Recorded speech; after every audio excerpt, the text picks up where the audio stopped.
Hi, I'm Donna Mullins. I'm the president of the Lansing Area League of Women Voters, and today we're going to give you a high-level understanding of the city charter, the election that's going to come up for the City Charter Commission, and how to get information to choose a candidate. Mhm, mhm, mhm, mhm, mhm, mhm. $500,000 is going to be spent on this.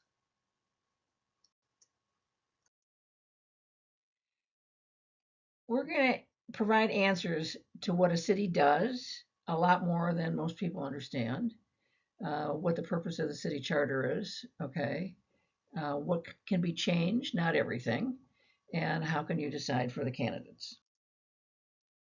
We are not here to debate what should be changed in the charter. That's what the candidates are going to do when they're elected. They're going to do a deep dive into every single piece of the charter to find out what can be changed, what other places are doing. They're going to do a study.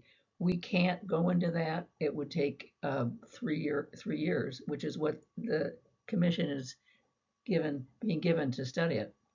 And we will not recommend any candidate. We're the League of Women Voters, and we never recommend a party or a candidate for any office. We are nonpartisan. We're here to give you information, and that's it. And it'll be good information. So, what's a city? It's independent. In Michigan, if you don't live in a city, you live in a township. And both of those things are inside of a county. And some cities kind of are more than one county. Cities have to report to the state, and they report to the state through the county, but they're not subject to county oversight. They're independent. They have home rule, what's called home rule. And they can do anything that they're not prohibited to do by law. It's the kind of the basic everyday things. It's police, it's roads, it's everything. They're a little tiny government. And they determine so much in your life, as you see when we're going to go through this.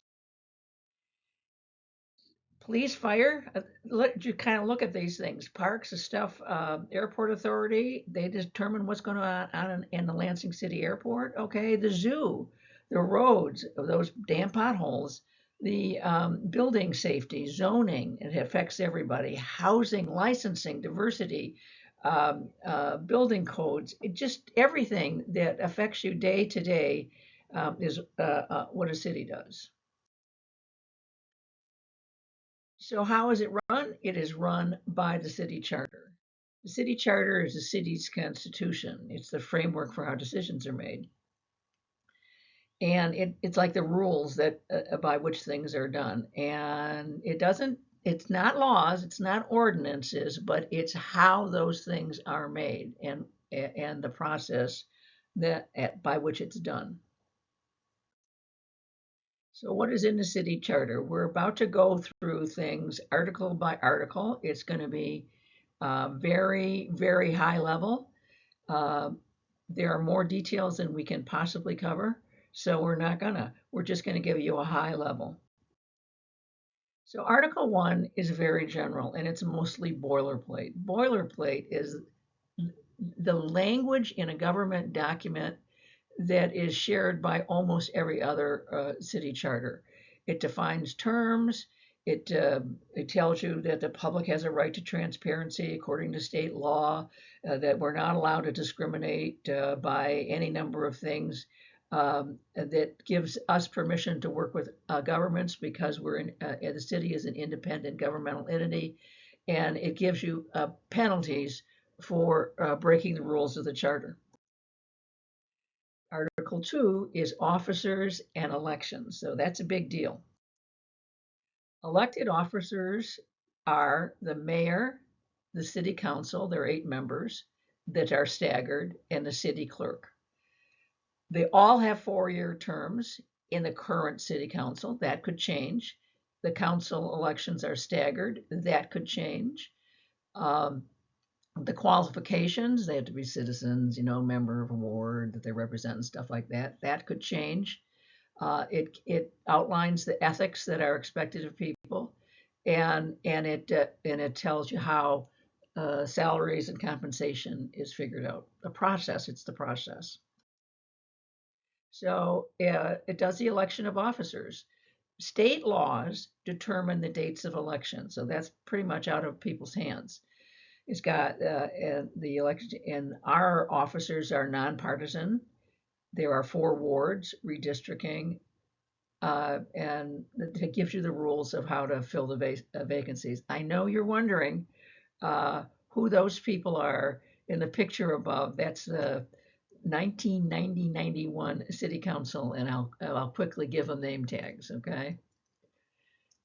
Uh, Jim Crawford was a mayor.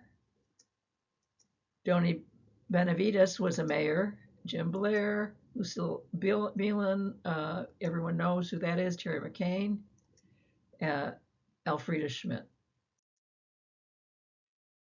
So it talks about ballot issues. So the citizens can have ballot issues if they want, and so it gives the process for that. The ballot issues permits recalls and gives you the process to do that. It talks about how you would run a special election for vacancies. The process is a lot of this is influenced heavily by the state. How and In 1978, when the charter this charter was created, it included a charter revision question that would be asked of the citizens to vote on every 12 years. They've always said no, but now they're saying yes. My son was born in 1978, and he has gray hair, so it's been around for a while. And how to amend the charter. Article 3 talks about the legislative branch, which is actually the city council. And the city council now meets at least 26 times a year. I've heard that originally in the charter, they were not expected to meet that often. That's quite a bit. How often they have to attend a meeting, it gives them the power to investigate. It talks about the voting process and council, how that's done, and the rights and the responsibilities of the council members. City council legislation. Basically, what this explains is how they can make ordinances that can establish a rule or regulation or a penalty, okay? City council can levy taxes under certain circumstances. There are limits. They can amend any previous ordinance. The mayor can veto by 2/3 of council, and all of this stuff is uh, uh, up for grabs unless it's prohibited by the state. In our city charter, regulatory ordinances automatically expire, which is it's like a sunshine law. When the sun goes down, the law goes down. And the city council can also vote on emergency ordinances, but that would only happen in the time of a pandemic, so, not very likely. There are more city councils to talk about. They have to publish the code of laws. They can appoint a qualified person as an internal auditor. They can appoint an independent external auditor, and they set up the qualifications for department heads. Now let's go on to the executive branch, which is the mayor and all the departments, and there are a ton. The mayor is the chief executive office. That is already being talked about. We have a strong mayor in Lansing. You could have a strong mayor, you can have a weak mayor, you can have a city manager, a strong or a weak city manager, all those things. No question that those things will be discussed by the commission. The mayor in Lansing right now oversees all the departments. It's home rule. He preserves the peace. So it's a government. He provides a state of the city report every year. He prepares the budget, gives that budget to the council for advice and consent. He appoints department heads with advice and consent. responds to audit reports. If the audit finds mistakes, then the chief administrator is responsible for that. Okay, manage everything. That's it, and he or she can hire an executive assistant. Okay, and if there's a reorg plan, uh, the mayor will can design it, but it would have to be approved by the city council. So there are some major departments, and when I say they're major, within the within the charter itself, these have special headings, okay, and they're described in detail. So, and it's a Board of Water and Life, Finance Department, Fire, Parks and Recreation, Planning, Police, Public Service. Those are the major departments. They're really big. And there are some other departments, and you're going to see a ton of them. They're just going to scroll up, start reading them, and eventually they'll stop. The real point of this and why this is a slow scroll is that the city does a lot. May I remind you that there isn't a day that you wake up in the city that the city government doesn't have some effect on you. Article 5 is about boards and commissions. Boards and commissions are often the ways that how citizens can provide input through uh, to the city. They're very important. There are different kinds of boards. Board of Water and Light is a special kind of board. It's administrative and it has policy making responsibilities.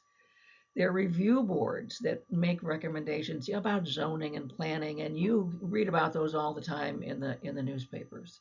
Advisory boards give elected and appointed official advice. So there might be, one on environment, or in the Potter Park Zoo has a board, and they would be talking about uh, uh, what the budget should be, and maybe things that citizens can do to support or improve the zoo.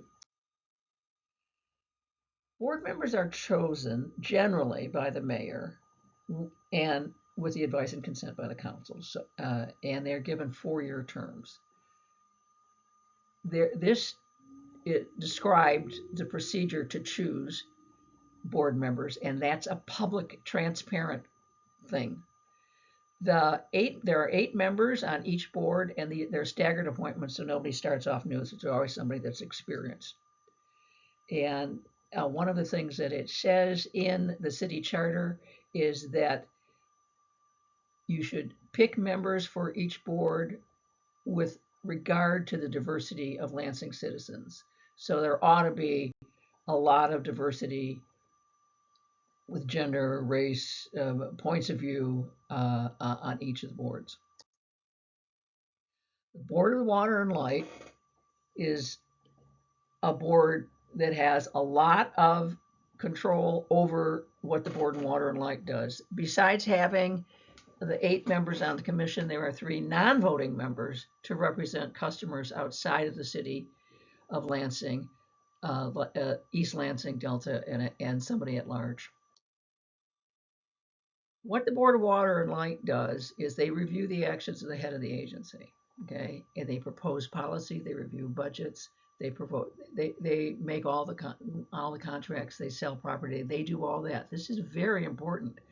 And see what I mean about every day the city government has something to do with you. Say, did you turn on the lights today? Every day the city government has something to do with your life. There's a commission for police and fire. They recommend procedures, they review procedures, uh, they review and approve the budget. They are the final disciplinary approval as allowed by state law.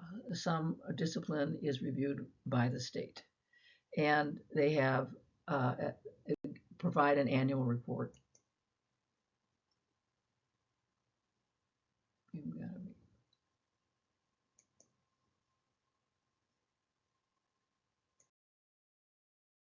The Board of Ethics is a review board.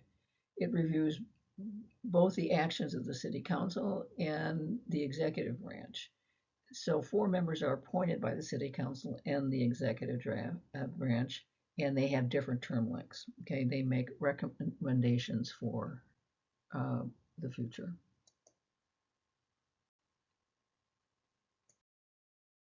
The planning board does just that. It plans for the development of the city. It is supposed to do that in a transparent way. And, it plans where the new roads are, whether the 2 ways are supposed to be one way or whether the one ways are going to be 2 ways. Whether boulevards will continue to be boulevards, which means they have an island, all those kinds of things. Article 6 is about city employees. There's a merit system.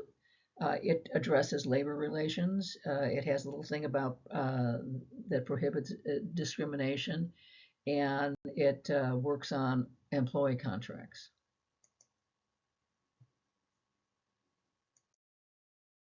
Article 7 is taxation and finance, everybody's favorite. Okay, the budget sets deadlines for when the annual budget is supposed to occur. It lists what items have to be in the budget. Okay, it defines the procedures, which is supposedly a transparent a procedure, and it deals with capital improvement plans. Okay, taxation. The city has the power to assess taxes, levy and collect rents, tolls, and excises. It limits taxes to 2%. I believe the state limits what the city is allowed to do in terms of taxes. It defines what the city assessor does. It creates a property tax board of review, and anything else that has to do with collecting taxes, they do.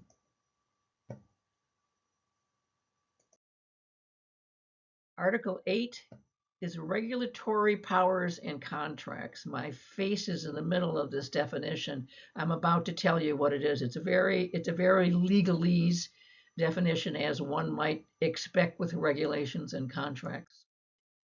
Okay, what's regulated is licenses. You may have to have a license to do your job. You may need a permit to build something.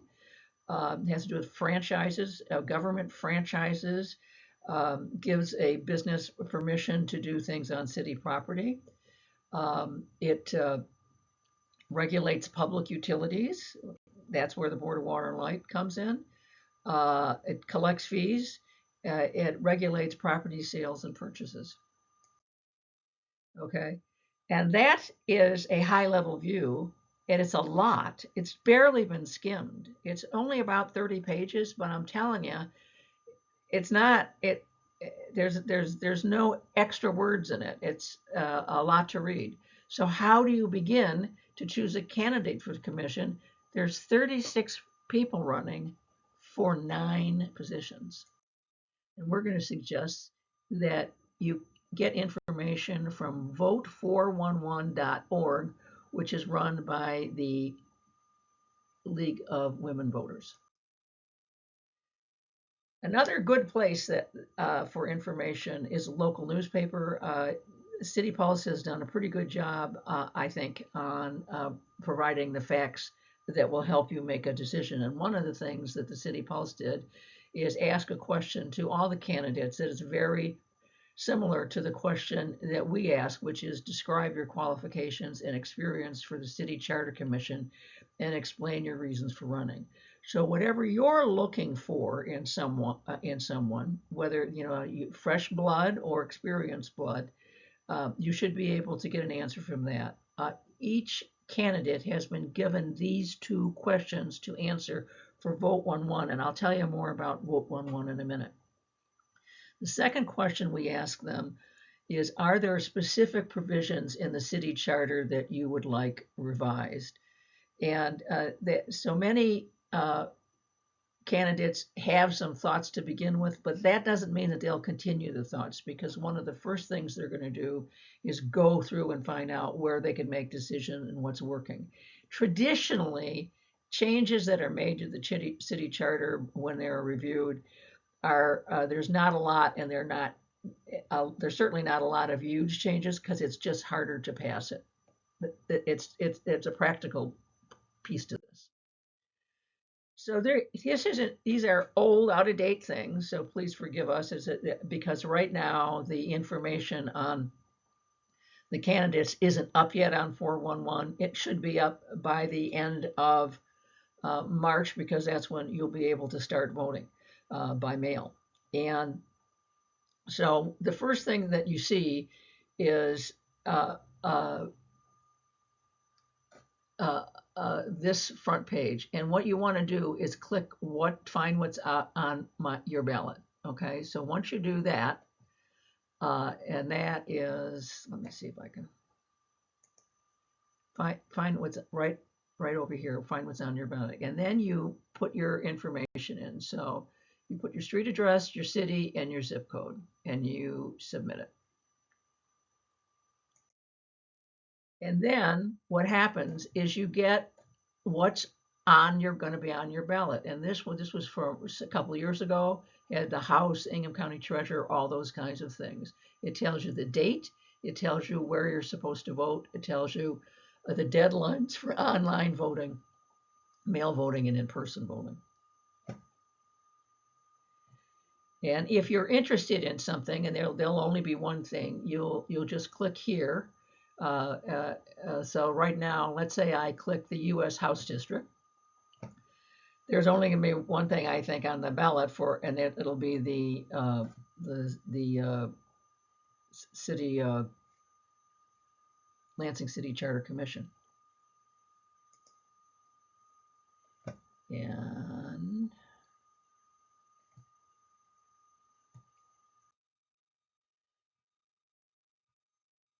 now, once you set that up, it'll have all of the candidates in this area, okay?